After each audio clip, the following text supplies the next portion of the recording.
British कर्मचारी भी थे।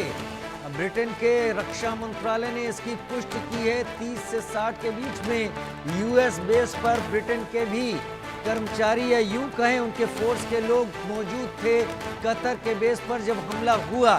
यानी इस पूरे मामले में अब बड़ा एक दायरा बढ़ता हुआ दिखाई पड़ रहा है। कतर बेस पर 30 से 60 ब्रिटिश कर्मचारी, यूके के रक्षा मंत्रालय ने पुष्टि की। रोहित पुनेठा मेरे साथ लगातार जुड़े हुए हैं। रोहित, आप एक बार फिर से मेहमानों का रुख कर सकते हैं क्योंकि अब यह दायरा बढ़ता जा रहा है। बिल्कुल, आप ठीक कह रहे हैं राजीव, ये दायरा बढ़ता जा रहा है। और जनरल कोचर अपनी बात पूरी कर लें, फिर मैं उसके बाद जनरल जैनी के पास चलूंगा। एक बार जनरल कोचर आप अपनी बात पूरी कर लीजिए। ये तो बिल्कुल फैक्ट है कि इस तरीके से ईरान ने रिटेलिएट करना था। जैसे कि मैंने भी बताया, हम भी काफी दिनों से लगातार इसको कवर कर रहे हैं।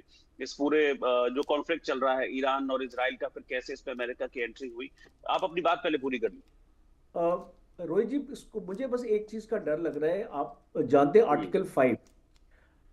अब ये जो नेटो का आर्टिकल 5 है, और अगर ये आर्टिकल 5 इन्वोक होता है, क्योंकि आज आपने नेटो के देशों के ऊपर हमला किया है, जैसे कि ब्रिटिशर्स, ब्रिटिश के भी उसको बेसिस हैं वहाँ पे, उनके भी वहाँ पे जवान हैं और उनके जो सोल्जर्स हैं, और आपने अमेरिका के इस बेस पे भी हमला किया है, तो टेक्निकली ये आर्टिकल 5 इन्वोक हो सकता है।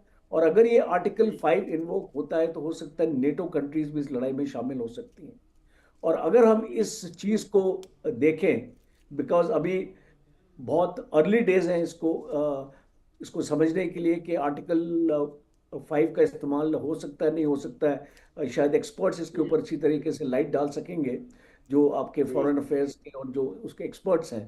बट इसको मेरा ये मानना है कि एक पॉसिबिलिटी मुझे नज़र आ रही है, इसमें नेटो का भी दायरा इसको नज़र आ रहा है मुझे। और जिस तरीके की स्टेटमेंट्स आ रही है नेटो कंट्री से ईरान के अगेंस्ट, मुझे ऐसा लगता है कि ये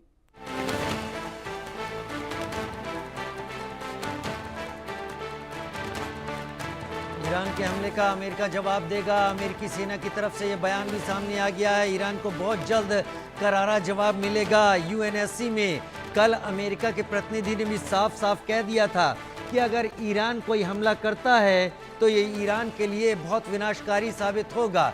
यानी अमेरिकी सेना की तरफ से बयान आ चुका है कि ईरान के हमले का करारा जवाब देंगे। और जहां तक मेजर जनरल कोचर आर्टिकल 5 के इन्वोक करने की बात कह रहे थे, वो इन्वोक होते ही नाटो इसमें आएगा।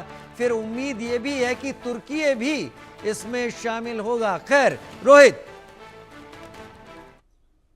बिल्कुल, मैं जनरल जैनी के पास एक बार चलना चाहूंगा, क्योंकि जिस तरह की चीजें हुई है और ये अब जो रिएक्शन, जैसा कि भी आपने ब्रेकिंग न्यूज बताई भी है कि अमेरिका की ओर से स्टेटमेंट इस पर आ गया है कि ईरान को बहुत जल्दी हम करारा